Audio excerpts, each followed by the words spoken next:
Beautiful fall day here, and I am driving I believe a 2015 Hyundai Sonata rental car.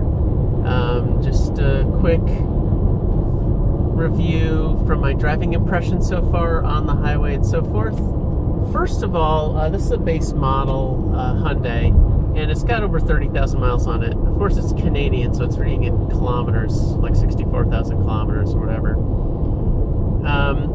The steering is sensitive. The feel of the car, I'd say it feels pretty solid for a mid-sized car. There's a lot of road noise, I think, because the tires are worn a little oddly. It does have a lot of get up and go. It's the 4-cylinder gasoline direct injected motor. It does have the automatic, but you can switch the drive slot over to the side. Oh, and who needs directionals, dude? All right, switch the drive over to the side and you can manually shift the automatic. So that's kind of interesting, right? It does have get up and go. The brakes seem well. This road is, of course, 495 in Massachusetts. So we got a variety of smooth and not so smooth pavement because that's the way we roll up here.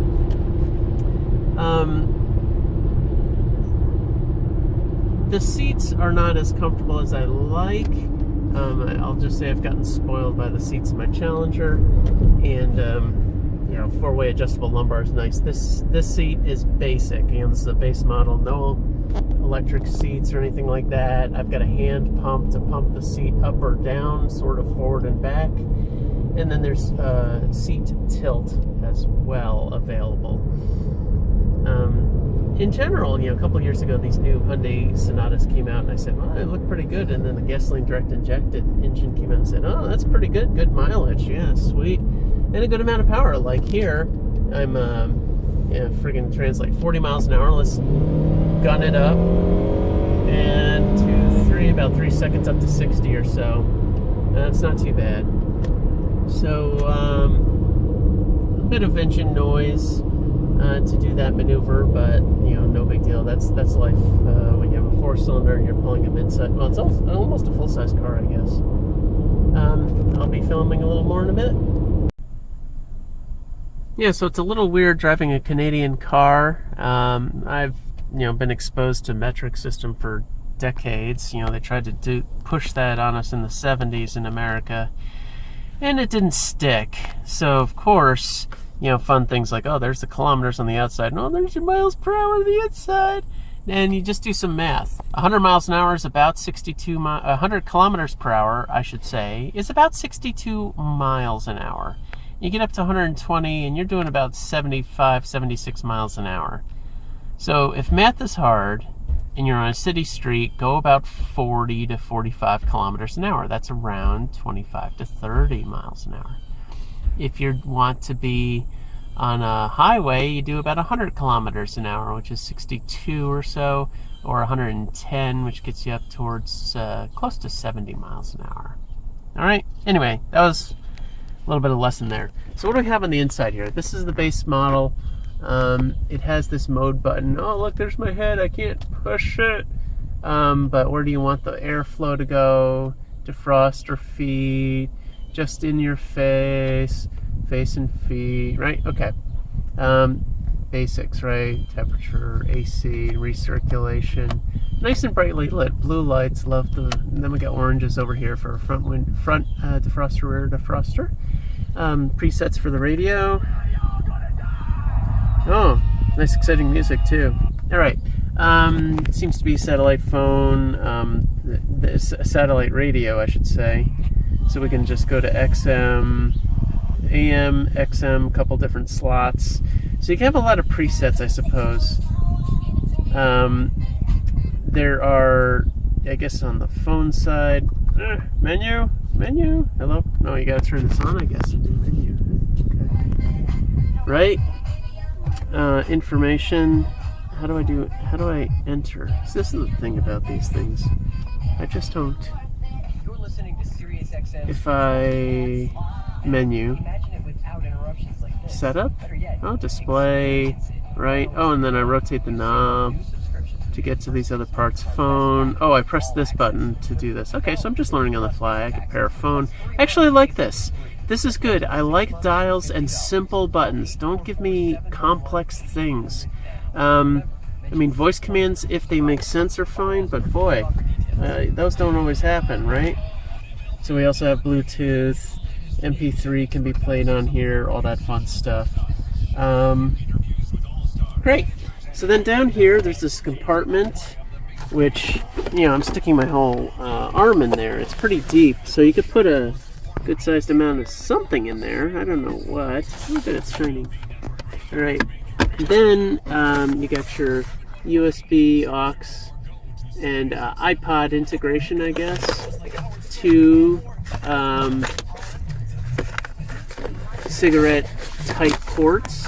I won't say cigarette lighters because there's no cigarette lighter here. And then, of course, there's a deep tray there, a little tray there. So I say lots of room for stuff. The obligatory cup holders.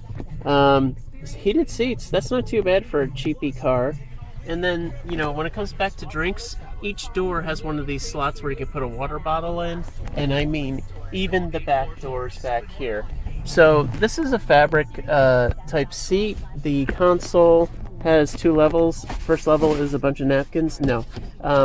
Is this tray, and then there's the deep storage underneath. So that's where you get deep in there. Okay. What else? The modern way of pushing for... Turn off the music.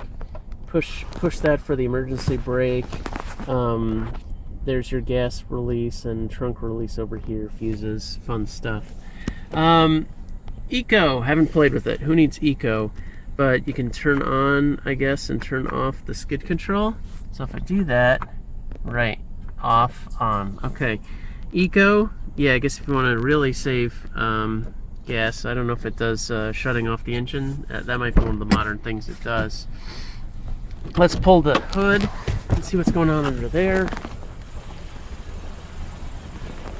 And the other thing is, you know, it's a handsome car. You know, these modern Hyundai Sonatas, they got nice lines. I really enjoy that over the previous model. I had a 2007 once upon a time. It was kind of bland looking, but anyway, there it is, the gasoline direct injection shaken away.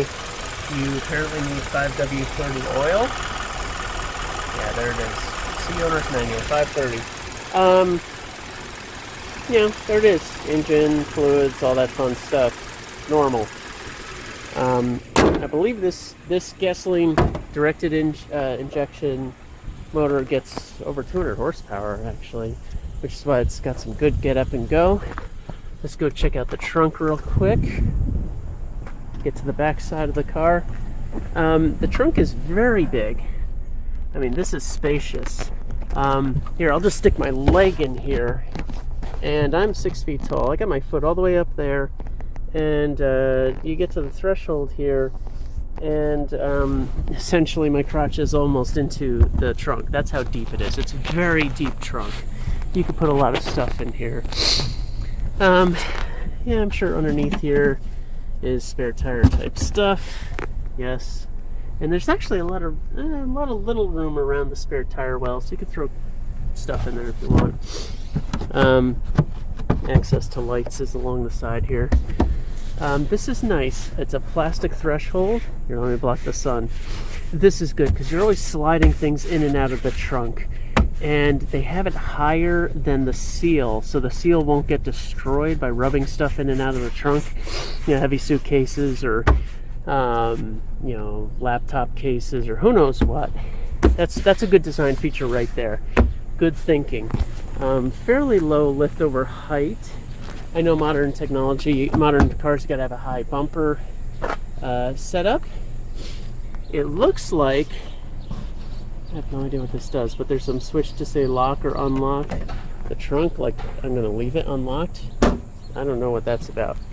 Handsome looking car. Here, we'll do a little side profile.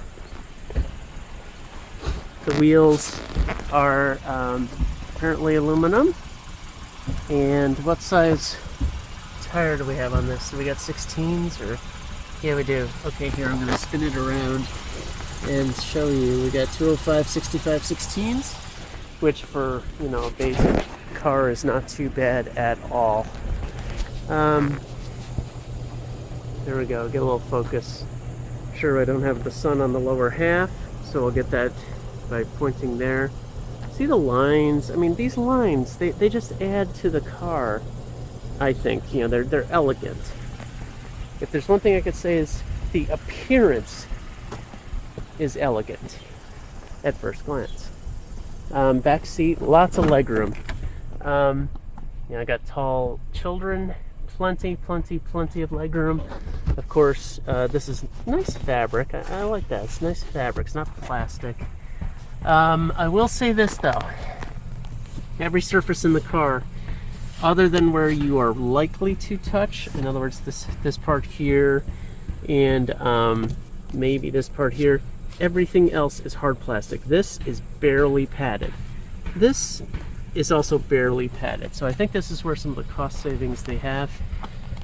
That's a nice feature. It's plastic, but you're stepping here, you're not gonna, you know, have your foot wear out the threshold coming in and out. That's a good thought. It's just a cheap addition that is cheap to do. Just make the threshold go over, and now, you know, your foot isn't going to grind in. And of course, you know, I'm up north, so we get salt and all that garbage, sand.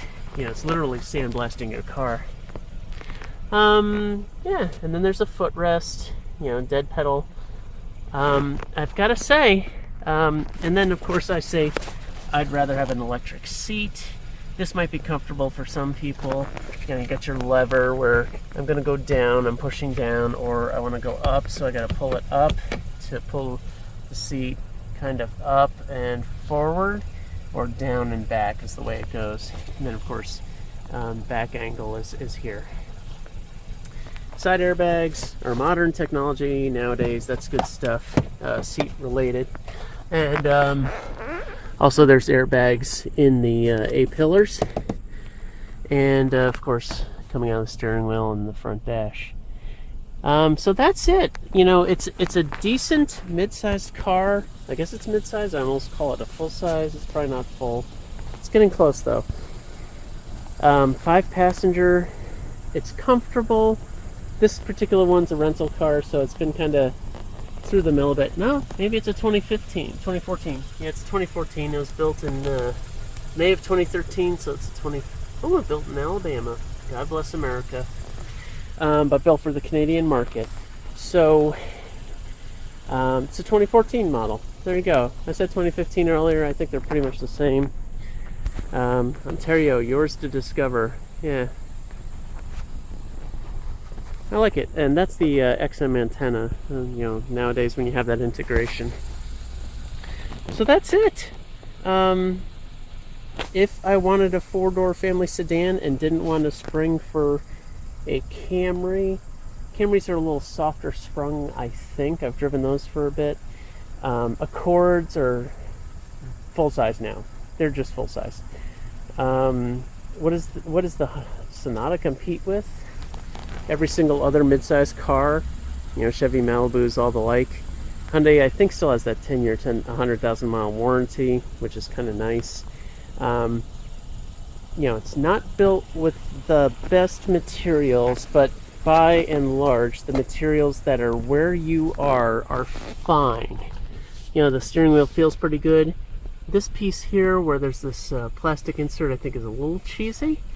But it's not an all-out sports sedan. At least the outer rim is all the same.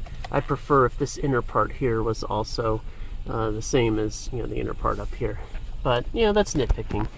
I got steering wheel controls for volume and radio, and then of course over here, cruise, that kind of fun stuff. Trip computer, and then the phone stuff. There's the shifter detail, so drive is normal when I pull it back with the trigger. And then I can switch it to the right and then go up and down in the gears and then switch it back. That's it. So a 2014 Hyundai Sonata. Let me know what you think. Thank you for watching.